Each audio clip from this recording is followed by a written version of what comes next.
Good evening. Ira Epstein with your financial market wrap-up, and this wrap-up is for Monday, and we're now at the 19th of September, 2022, 6:15 p.m. What a funeral that was. One of the most beautiful state funerals I've ever had the opportunity to see. It's the only one I've seen in the UK that I can recall. Winston Churchill's was the last one.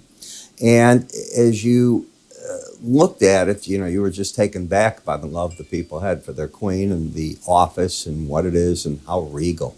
I mean, it's stuff movies that we talked about forever. All right. We have the FOMC meeting staring us in the face. We have UN reopening for the fall session. We're going to be dealing with that with all the speeches that are going to come about. We have OPEC that I saw today still missing its production targets by about 3.5 million barrels a day. We had today Kuwait saying that they are doing all their production, and the UAE saying that they are going to increase their ability to produce more while the going is good before the world turns fully green. Interesting. But for us in the futures markets, the arena is one thing for the moment. And that arena is going to be the idea of what the Fed does on Wednesday, what the dot plot shows, and what the different districts have to say about what they are seeing. From there, we'll gather the information. It'll be a wild trading spree right afterwards. Remember the yin-yang impact. At 1 o'clock, we get the announcement, 1:30 the press conference. What time is that in Asia and Europe? People are sleeping. The markets are closed. Traders don't really sit at their desk, contrary to what you think, 24 hours a day. They have lives. They don't do that. There are certain algorithms to trade, but as each group wakes, they look at it. It's what I call the yin-yang impact. We do one thing. It either gets ratified in Asia or rejected. If it's rejected there, Europe has to decide what it does. And by the time it comes back to us, sometimes you have radically different moves in the market. Just be aware of that. After that 24-hour period, the market's pretty well set into what they're thinking the reaction is going to be. And I use that a lot in my analysis of what the markets are. So if we could, let's go over here to the S&P. And as you can see, the market is under the 18-week moving average of closes, which means to me the resistance back up at the 39.96 level. You can see the market's trying to grab some support, the 38.40 level, if you could, playing around in that general zone. The pattern of the chart was from the CPI numbers that we had back here that shook the market. We've come down. That's worn off. Now the market's starting, in my opinion, to see the profit taking, evening up, whatever you want to call it, as traders get ready for whatever the next wave is going to be. Now, obviously, after the Fed speak at 1 o'clock, if the market starts taking out whatever these lows are made, you can get another leg to the downside. It opens up the door for the June lows. That's what I'm saying. There are many people that think you won't make it, that this break is not going to take that out, and you're getting into the point where the market's getting overdone, a lot of it's built in, blah, blah. I'm not in that camp. I'm in the camp that still thinks that the PEs on the different stocks that make up all these different indices are too high. And the way they get down is prices break down on them. One way or the other, in order to shrink them, that's often what the case is.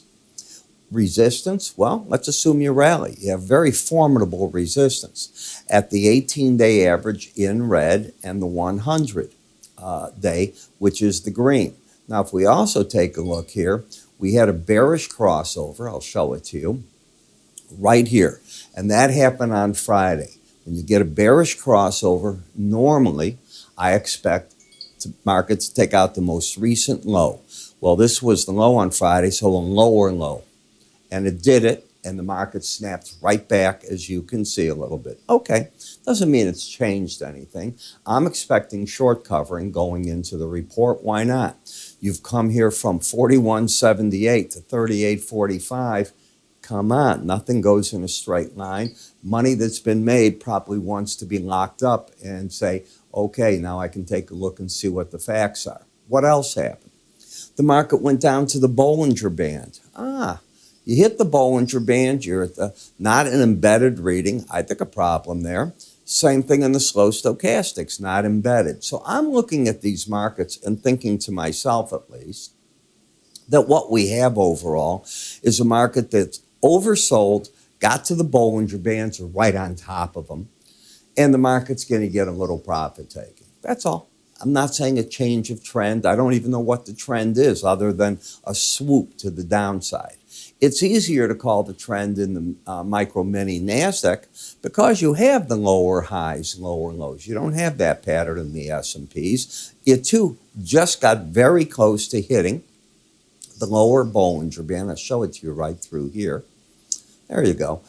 You got to 11,778. It was 11,750. You missed it by just a fraction, but you're in that zone. The market also, what happened? You got a bearish crossover in the market. Normally, I look for a lower low than that to then come in. So here we are. Market hasn't made the lower low yet. I think it will. And I think that you're looking at resistance between 12,478 and 12,361. In the Dow, never did embed either. So this big break ended up with most of the indices not hitting their lower Bollinger Band, the vast majority of them.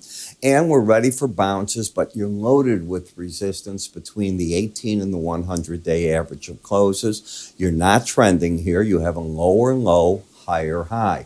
A downtrend is lower highs, lower lows, uptrend, higher lows, higher highs, and no trend. You can get big moves. They're vertical moves, but they're not trend moves. Higher high, lower low. It's when you catch the markets off guard. And the CPI caught these markets off guard. The Russell is trending, and it's had lower highs, lower lows. It too cannot get to the lower band just yet, and it starts running into resistance between the green line, which is 1835.80, up to the 18-day average of closes, 1854, let's call it 40, round down. When we come to the VIX together, the VIX has not gone into a capitulation stage. It went exactly to the upper Bollinger Band and broke right on back. I look for support back here at the combination of the 200-day average and the 18 because the market was able to slice right through the green line, the 100-day. So that's where I'll look for the bigger support. You go neutral on the chart, by the way, if the market takes out right here, the 2542 level, that breaks the last break low. When I look at the 30-year bond, still bearish, still embedded. Embedded is a powerful tool. If you learn to put this together with the Bollinger Band, you have a game plan. And this happens regularly in one of the futures markets almost all the time. So it's not like a tool that just shows up every now and then.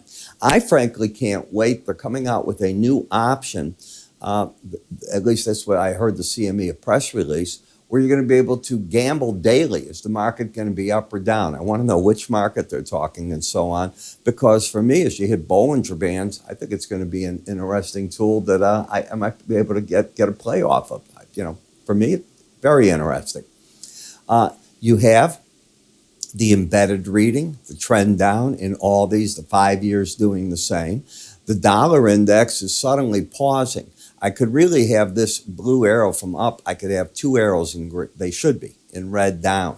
But you've just gone sideways in the Bollinger Band, which makes sense in front of the FOMC announcement. That's where the categories will all take off. Right now, I think you'd be foolish to think that you're going to get big money betting one way or the other. And look, you have hit in the eurocurrency every day, the 18-day average of closes, with the exception of tonight. But you've been doing it 1, 2, 3, 4, 5, 6, 7, 8.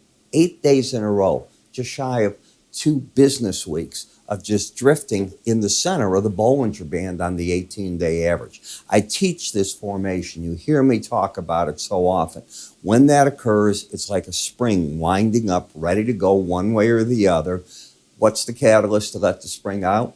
It's going to be the FOMC. We then get to the British pound, which went right down to the Bollinger Band, caught its traction, gave itself a little bounce there. Is the market a trend? It is not. We can see the bigger picture was a downtrend. That all happened until from here the market had this big rally, and then it sank itself back as the market backed off on everything. In Bitcoin, no real trend. I don't know if you've seen the merge went through on Ethereum. It was supposedly successful. You wouldn't know it by price because the cryptos are all in the toilet, to put it mildly. They have come down very hard, but back into a support zone they've been before. And at the lower band, I think the pros are out of this market. I think they're watching it go like that. If you plot the stock indices and you put on Bitcoin, for example, over them, they're tracking together. I mean, it's hard to deny that. Then we get to the Brent versus WTI crude, and the differential has been hanging around the 18-day average, but overall rising, as this average has been going up ever so slightly, and the market's swinging either side of it. It's carrying with it that momentum.